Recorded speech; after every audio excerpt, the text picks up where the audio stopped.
Les initiateurs, c'est Peggy Krief et Guillaume Krief.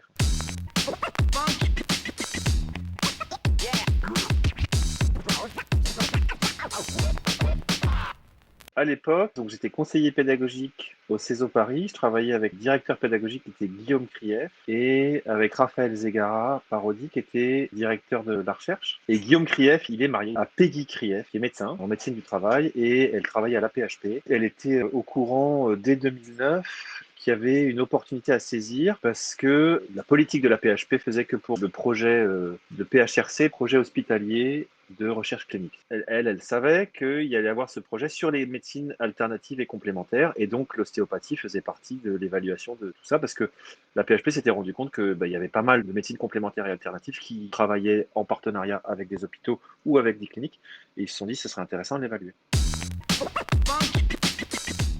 Donc ça a commencé comme ça. Comme on était au sein d'une école qui était déjà dans la recherche, parce que Raphaël avait beaucoup produit de publications, on poussait les étudiants à publier. On avait participé aux briques élémentaires de savoir, comme tu aimes dire. Et donc du coup, on était familier avec tout ça. C'est comme ça qu'on a été mis en contact avec l'hôpital Cochin et le professeur Poiraudot. Avec plusieurs personnes de l'équipe du CESO qui étaient assez branchées recherche. À l'époque, il y avait Alain Venet qui participait aux discussions, il y avait Marjolaine Day aussi. On a commencé à discuter de comment on pouvait monter un protocole. Et puis on a été mis en relation avec la méthodologiste de la PHP qui s'occupait des interventions complexes, qui s'appelle Isabelle Boutron. Elle nous a guidés pour écrire ce protocole et pour le proposer au professeur Poiraudot.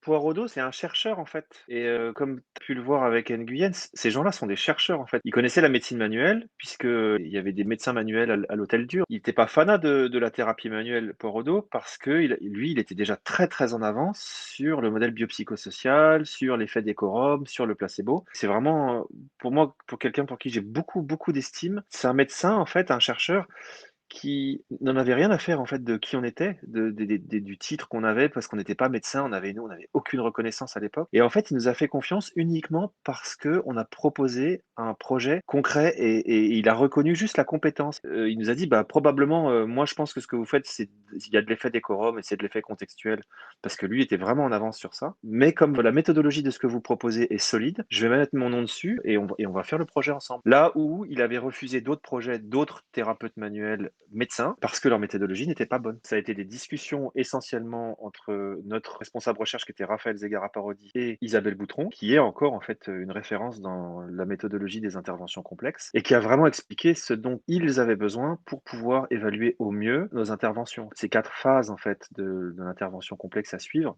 Et donc elle nous a dit, ben voilà ce dont moi j'ai besoin. Et donc avec Raphaël et Guillaume, on a travaillé pour construire, en fait, pour valider tout ce qu'on allait dire et qu'on allait faire.